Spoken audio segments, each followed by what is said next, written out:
From suiting up like Iron Man at the 2023 French Open to making yet another controversial statement with his stance on Kosovo, here's what is really going on with Novak Djokovic. First of all, what was the thing on his chest during the 2023's French Open? Unlike most other journalists and meme makers, I've got no plans of letting this slide. What was that Iron Man-like thing on his chest? Martin Fucsovics should be asking the officials if Djokovic is allowed to wear tech on court.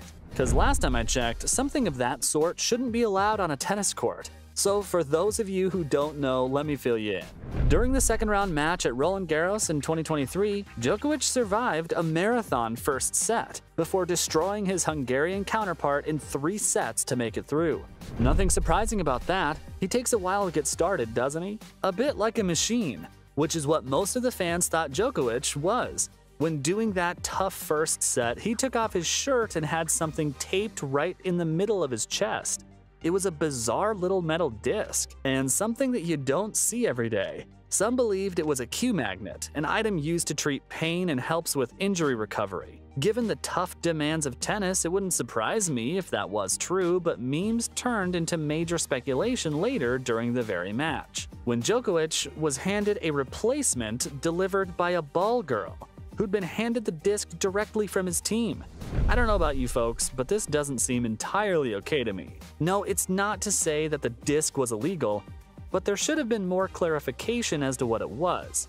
If it was definitely illegal, then Djokovic's camp wouldn't be too brave with it, or maybe he forgot he was wearing it when he took it off. France during May is pretty hot after all. For most of the commentators though, the concerning part was how the disc, which had been taped onto the Serb's chest, didn't fall off due to the sweat he must have generated.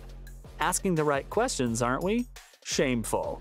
Jason Goodall, though, one of the color casters, wasn't in the mood for fun. He noticed that the 22-time major champ's trainer had handed one of those discs to Djokovic, and the player himself had no idea how to attach it to his chest initially.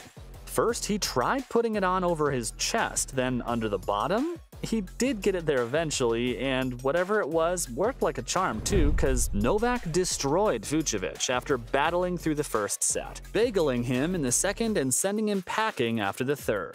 After the match though, Novak was asked about the mysterious little object, and in a very suspicious manner, the Serb sidestepped the question magnificently, I must add.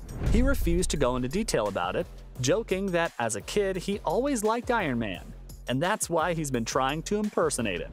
Not too funny if that disc turns out to be illegal, huh? I couldn't help but notice that Novak was a little passive-aggressive, sarcastically adding that his team delivers an incredibly efficient nanotechnology, which helps him become the best on court. Problem is, I wouldn't be too surprised if that is the case, given his remarkable injury-free history and continued domination late into his 30s. He added that this was the biggest secret of his career, taking the joke to the point where it wasn't funny, by pointing out that he wouldn't be sitting here if not for that disc. Look, he's a remarkable specimen, but his actions on and off the court don't help his case. He gets quite mad at being put right at the center of controversy. At the same time, though, he doesn't do anything to quash such troubles. Would it have been too much to clear the air and explain what the disc actually was? He owes that much to his fans, opponents, and conspiracy theorists like us, doesn't he? Because it won't take long for me to open that can of worms. It's hardly the first time he's taken something suspicious from his trainer on court. Remember that secret drink that his team kept trying to hide in the stands? To this day, 3.5 million viewers, out of which at least a dozen were mine on that video, remain confused over the dodgy body language of Novak's team, who tried their best to hide whatever they were putting inside Joker's drink. It was even more surprising that the Serbs' energy levels were suspiciously low during that close win over Stefanos Tsitsipas at the Paris Masters in 2022. His entourage had been happily keeping the drink under wraps while mixing something inside, before being told that he was filmed. Then came the very dodgy move of hiding whatever they were doing, before passing that water bottle over to a ball girl who ran all the way to Novak and gave it to him. If you think there's nothing in it, take the word of leading tennis journo Ben Rothenberg, who, for all his unbiased reporting, is actually a Djokovic fanboy. And he even labeled the entire incident bizarre, calling for more transparency. Yet, that wasn't the only time he'd been caught using something mysterious.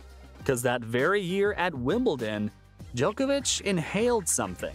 At this point, if you're not a conspiracy theorist with the aim of exposing Djokovic, then clearly I'm not great at my job.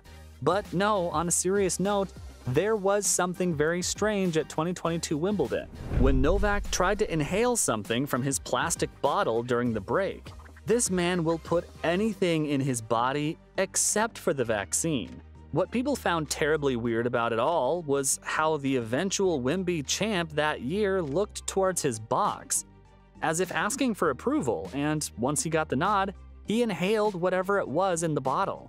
Now, I know he's someone known for taking unmixed energy supplements and isotonic powders, but like many others, Damian Riley on Twitter demanded that the world should know what the superstar was taking. When he was asked about it later in the presser, cause if there's one thing you can't fault British press for is over-questioning, the Serb once again took the sarcastic road out of trouble, claiming that his trainer prepared a magic potion in a lab. And that's all he can say. Whatever it was, it actually worked, because Djokovic came from 2 sets down to defeat Jannik Sinner at Wimbledon, en route to winning his 21st major. As a result of that, questions over these weird substances only increased, and many asked that such sarcastic comments shouldn't be accepted, further adding to the ATP needs to take notice. Interestingly, Jelena Djokovic has lashed out at fans, defending her husband. How very cute. As adorable as it is to see Jelena defending Novak, fact is her statements didn't help his case much.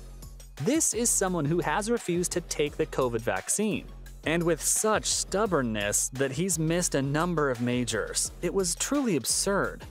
Djokovic became the poster boy of the anti-vax campaign, and while he didn't spread any kind of agenda, his refusal to get jabbed was enough to get people on his side, and many more against him.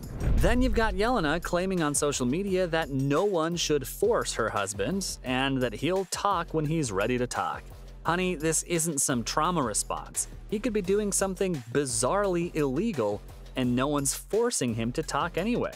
Fans were amazed at how well the Djokovic family played the victim card. She gave a supposed shut-up call to the fans questioning her husband, going out to say that not everything they see is controversial, and that it could be private.